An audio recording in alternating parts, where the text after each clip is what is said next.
ശരണിലേക്ക് പോകുന്നു. ശരൺ, 2 പേർക്ക് ഗുരുതര പരിക്കെന്ന് പറയുമ്പോൾ അവരുടെ നിലയെ സംബന്ധിച്ചുള്ള വിവരങ്ങൾ ലഭിക്കുന്നുണ്ടോ? ഇനി കൂടുതൽ ആളുകൾക്ക് പരിക്കേൽക്കാനുള്ള സാധ്യത കൂടിയുണ്ടോ? നേരത്തെ അതായത് ഈ ചൂരക്കാട് എന്നുള്ള പ്രദേശം അത് ഉൾഭാഗത്ത് വരുന്ന പ്രദേശമാണ്. തൃപ്പൂണിത്തുറ ടൗണിൽ നിന്നും കുറേയേറെ മാറിയുള്ള ഉൾഭാഗമാണ്. ഈ ഭാഗത്തേക്ക് സ്വാഭാവികമായിട്ട് ഇത്തരത്തിലൊരു സ്ഫോടനം നടക്കുമ്പോൾ അവിടേക്ക് ഫയർഫോഴ്സിനും എത്തിപ്പെടാൻ ഇച്ചിരി ബുദ്ധിമുട്ടായിരുന്നു എന്നുള്ളതാണ് നമ്മൾ മനസ്സിലാക്കുന്നത്. എന്തായാലും ഇപ്പോൾ അവിടെ തീ അണയ്ക്കാൻ കഴിഞ്ഞിട്ടുണ്ട്. ഇത് കൂടുതൽ ഇടങ്ങളിലേക്ക് പടരുമോ എന്നുള്ള വലിയ ആശങ്ക ഉണ്ടായിരുന്നതാണ്. ഇത്തരത്തിലൊരു സ്ഫോടനം ഉണ്ടായപ്പോൾ തന്നെ അത് മറ്റിടങ്ങളിലേക്ക് കൂടുതലായി പടരാതിരിക്കാനുള്ള ഒരു ജാഗ്രത അടക്കം ഫയർഫോഴ്സ് വച്ചു പുലർത്തുകയും ചെയ്തിട്ടുണ്ട്. എന്തായാലും നിലവിൽ നമുക്ക് മനസ്സിലാക്കാൻ കഴിഞ്ഞിട്ടുള്ളത് 6 വീടുകൾക്ക് കേടുപാടുകൾ സംഭവിച്ചിട്ടുള്ളതാണ്. ഈ വീടുകൾക്ക് മാത്രമല്ല, വീടിന് മുന്നിലായി നിർത്തിയിട്ടിരുന്ന പാർക്ക് ചെയ്തിരുന്ന കാറുകൾ അടക്കം കത്തി നശിക്കുന്ന ഒരു സാഹചര്യമാണ് ഉണ്ടായത്. ഞാൻ നേരത്തെ സൂചിപ്പിച്ചതുപോലെ തന്നെ 10 കൂടിയാണ് ഇത്തരത്തിലൊരു സ്ഫോടനം ഉണ്ടാകുന്നത്. സമീപത്തുള്ള ക്ഷേത്രത്തിലെ ഉത്സവത്തിനെ ആയി എത്തിച്ച ഈ പടക്കങ്ങളാണ്. ആ പടക്കം ഈ എത്തിച്ച വാഹനത്തിൽ നിന്നും ഇറക്കുന്നതിനിടയിലാണ് ഇത്തരത്തിലൊരു തീപിടുത്തം ഉണ്ടാവുകയും അത് വലിയ സ്ഫോടനമായി മാറുകയെല്ലാം ചെയ്തിരുന്നത്. എന്തായാലും ഈ പടക്കം എത്തിച്ച വാഹനം പൂർണ്ണമായി തന്നെ കത്തി നശിച്ചിട്ടുണ്ട്. ഇതോടൊപ്പം തന്നെയാണ് ഈ 400 മീറ്റർ ഭാഗത്ത് ഈ സ്ഫോടക വസ്തുക്കൾ അതിന്റെ അവശിഷ്ടം തെറിച്ചു വീഴുന്ന സാഹചര്യം ഉണ്ടാവുകയും ചെയ്യുന്നത്. നമുക്ക് ഇത്തരത്തിലൊരു കാര്യം പറയുമ്പോൾ തന്നെ മനസ്സിലാക്കാൻ കഴിയും, അത്ര ഉഗ്ര സ്ഫോടനമാണ് നടന്നിരിക്കുന്നത്. സമീപത്തുള്ള 6 വീടുകൾക്ക് കേടുപാടുകൾ സംഭവിച്ചിരിക്കുക, അതിന്റെ മേൽക്കൂര അടക്കം ബാധിച്ചിരിക്കുന്നു എന്ന് പറയുമ്പോൾ അത്ര വലിയ സ്ഫോടനമാണ് അവിടെ നടക്കുകയും ചെയ്തിരിക്കുന്നത്. അതിനാണ് 5-ലധികം ആളുകൾക്ക് പരിക്കേറ്റിരിക്കുന്നത്. ആ പരിക്കേറ്റവരിൽ 2 പേരുടെ നില അതീവ ഗുരുതരം എന്നുള്ളതാണ് നമുക്ക് അറിയാൻ കഴിഞ്ഞിട്ടുള്ളത്. ഒരു സ്ത്രീ അടക്കമുള്ള 5-ലധികം പേർക്കാണ് പരിക്കേൽക്കുകയും ചെയ്തിരിക്കുന്നത്. ഇവരുടെ പേരുവിവരങ്ങളൊക്കെ തന്നെ നമുക്ക് ലഭ്യമായിട്ടുണ്ട്. എന്തായാലും ഇനി നമുക്ക് അറിയേണ്ടത് ഇത് എങ്ങനെയാണ് ഈ അപകടം ഉണ്ടായെന്നുള്ള കാര്യമാണ്.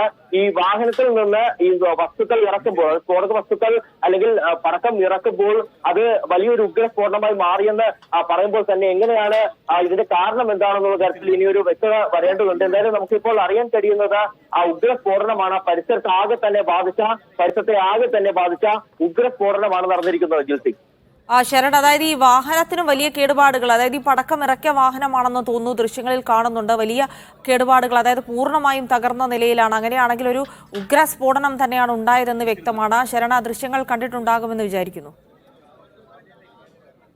നമുക്ക് ആ ദൃശ്യങ്ങൾ കൃത്യമായി തന്നെ കാണാൻ കഴിയുന്നുണ്ട്. അതിന്റെ താഴത്തെ ഭാഗം, അതായത് വീലുകൾ പോയിട്ട് മറ്റെല്ലാം തന്നെ, ടയറുകൾ പോയിട്ട് മറ്റെല്ലാം തന്നെ പൂർണ്ണമായും കത്തി നശിച്ച നിലയിലാണ് ഉള്ളത്. അപ്പോൾ അത്ര വലിയ സ്ഫോടനമാണ് അവിടെ ഉണ്ടായിരിക്കുന്നത്. ഈ 10 കൂടിയാണ് ഈ വാഹനം അവിടേക്ക് എത്തുന്നത്. ചൂരക്കാട് ഭാഗത്താണ്. അവിടെ ഒരു പടക്ക പുരി ഉണ്ടായിരുന്നു എന്നുള്ളതാണ് നമുക്ക് മനസ്സിലാക്കാൻ കഴിഞ്ഞിട്ടുള്ളത്. ഈ ക്ഷേത്രത്തിലെ ഉത്സവത്തിന്റെ ഭാഗമായി എത്തിച്ചിരുന്ന പടക്കം, അത് ശേഖരിച്ചു വെച്ചിരുന്ന ഒരു പടക്കപ്പുരി ഉണ്ടായിരുന്നു. അവിടേക്കാണ് കൂടുതൽ പടക്കം എത്തിച്ച് ഇറക്കുകയും ചെയ്തിരുന്നത്. ആ വാഹനം പൂർണ്ണമായും കത്തി നശിച്ച നിലയിൽ നമ്മൾ ഇപ്പോൾ കാണുന്നു എന്നുള്ളതാണ് ഏറ്റവും പ്രധാനമായി മാറുന്നത്. ഇതോടൊപ്പം തന്നെയാണ് മറ്റു ചില ദൃശ്യങ്ങൾ കൂടി നമുക്ക് ലഭ്യമാവുകയും ചെയ്തിരിക്കുന്നത്. ഇപ്പോൾ ഫയർഫോഴ്സ് അവിടെ എത്തി കാര്യമായി തന്നെ പ്രവർത്തനങ്ങൾ ഏകോപിപ്പിക്കുന്നുണ്ട്. ഇതിന് പുറമെ തന്നെ മറ്റ് വീടുകൾ, അതായത് ഈ ഇത്തരത്തിൽ സ്ഫോടനം ഉണ്ടായപ്പോൾ തന്നെ അത് മറ്റിടങ്ങളിലേക്ക് കൂടി പടരാതിരിക്കാനുള്ള ജാഗ്രത നേരത്തെ ഫയർഫോഴ്സിന്റെ ഭാഗത്തു നിന്നുണ്ടായെന്നുള്ളതാണ് നമ്മൾ മനസ്സിലാക്കുന്നത്. ഇതോടൊപ്പം തന്നെ 6 വീടുകൾക്കാണ് കേടുപാടുകൾ സംഭവിച്ചിരിക്കുന്നത്. ഒരു വീടിന്റെ മുകളിലത്തെ ഭാഗം തകർന്നിരിക്കുന്ന ഒരു സാഹചര്യം നമുക്ക് ഈ ദൃശ്യങ്ങളിൽ നിന്ന് കാണാൻ കഴിയുന്നുണ്ട്. സമീപത്തെ 6 വീടുകളെ ഇത് കാര്യമായി തന്നെ ബാധിച്ചിട്ടുണ്ട്. ഇതിന് പുറമെ അതിന്റെ മുന്നിൽ പാർക്ക് ചെയ്തിരുന്ന വാഹനങ്ങളും കത്തി നശിക്കുന്ന നിലയിലേക്ക് കാര്യങ്ങൾ പോവുകയും ചെയ്തിട്ടുണ്ട്. എന്തായാലും സ്ഫോടക അവശിഷ്ടങ്ങൾ അത് 400 ഭാഗത്ത് തെറിച്ചു വീഴുന്ന സാഹചര്യത്തിലേക്ക് കാര്യങ്ങൾ എത്തുകയും ചെയ്തു. അത്ര ഉഗ്ര സ്ഫോടനമാണ് നടക്കുകയും ചെയ്തിരിക്കുന്നത്. എന്തായാലും 2 പേരുടെ നില ഇപ്പോഴും ഗുരുതരമായി തുടരുന്നു എന്നുള്ളതാണ് നമുക്ക് അറിയാൻ കഴിഞ്ഞിട്ടുള്ളത്. മറ്റുള്ളവരുടെ ആരോഗ്യസ്ഥിതി എങ്ങനെയാണ്, അവരുടെ ആരോഗ്യനില എങ്ങനെയാണെന്നുള്ള കാര്യത്തിൽ വ്യക്തത വരേണ്ടതുണ്ട്. തീർച്ചയായും അവരുടെ ആരോഗ്യനിലയെ സംബന്ധിച്ചുള്ള വിവരങ്ങളൊക്കെ വരേണ്ടതുണ്ട്. ശരൺ, അതായത് ഈ പടക്കം ഇറക്കുന്നത് അതൊരു സാധാരണ കട മാത്രമാണ്, ഈ പടക്കക്കടയൊന്നുമല്ല. അതുകൊണ്ട് തന്നെ ഇത്തരം സ്ഥലങ്ങളിൽ പടക്കം ഇറക്കുന്നതിന് സുരക്ഷാ മാനദണ്ഡങ്ങൾ അനുസരിച്ച് ഇറക്കുന്നതൊന്നും സാധ്യമല്ല എന്നാണ് മനസ്സിലാക്കേണ്ടത്. ഒരുപക്ഷെ അത്തരം സുരക്ഷാ മാനദണ്ഡങ്ങളൊന്നും ഇല്ലാത്തൊരു സ്ഥലത്ത് പടക്കം സൂക്ഷിക്കാനുള്ള ഒരു ശ്രമം അതിനിടയിലാണ് പൊട്ടിത്തെറി ഉണ്ടായതെന്നാണ് മനസ്സിലാക്കേണ്ടത്, അല്ലേ? തീർച്ചയായും ജിൽസി, നമുക്കറിയാം സാധാരണഗതിയിൽ ഇത്തരത്തിൽ പടക്ക കടകൾ പ്രവർത്തിക്കുമ്പോൾ അതിന് കൃത്യമായ മാനദണ്ഡങ്ങളുണ്ട്. പക്ഷെ ഇതൊരു പടക്കക്കടയായിരുന്നില്ല. തുടക്കത്തിൽ നമുക്ക് ലഭിച്ചിരുന്നത് ഇത് ഒരു പടക്കക്കടയിലാണ് സ്ഫോടനം ഉണ്ടായെന്നുള്ളതാണ്. പിന്നീടാണ് നമുക്ക് കുറച്ചുകൂടി കാര്യങ്ങൾ വ്യക്തത വരുത്താൻ കഴിഞ്ഞത്. പിന്നീടുള്ള നിമിഷങ്ങളിൽ നമുക്ക് ലഭിച്ചത് ഒരു പടക്കപ്പുരയ്ക്കാണ് തീപിടിച്ചതെന്നുള്ള കാര്യമാണ്. അതായത് സമീപത്തുള്ള ക്ഷേത്രത്തിലെ ഉത്സവത്തിന്റെ ഭാഗമായി എത്തിച്ചിരുന്ന പടക്കങ്ങൾ അത് സൂക്ഷിച്ചിരുന്ന ഒരു പടക്കപ്പുര ഉണ്ടായിരുന്നു. അവിടേക്കാണ് 10 കൂടി ഇത്തരത്തിലൊരു വാഹനം വരികയും ഈ പടക്കങ്ങൾ ഇറക്കുകയും ചെയ്തിരുന്നത്. ഇതിനിടയിലാണ് തീപിടുത്തം ഉണ്ടാക്കി. അത് ഉഗ്രസ്ഫോടനമായി മാറുകയെല്ലാം ചെയ്തിരുന്നത്. എന്തായാലും ഈ കൊണ്ടുവന്ന ആളുകളുടെ ഭാഗത്തു നിന്നടക്കം വീഴ്ച ഉണ്ടായിട്ടുണ്ടോ, അല്ലെങ്കിൽ ആ പ്രദേശത്ത് പടക്കപ്പുര നടത്തിയിരുന്ന കൈകാര്യം ചെയ്തിരുന്ന ആളുകളുടെ ഭാഗത്തൊക്കെ വീഴ്ച എന്നുള്ള കാര്യത്തിലൊക്കെ ഇനി അന്വേഷണത്തിലൂടെ വ്യക്തത വരികയുള്ളൂ. നിലവിൽ നമുക്ക് ലഭിക്കുന്ന വിവരം അതൊരു ഉഗ്രസ്ഫോടനമാണെന്നുള്ളതാണ്.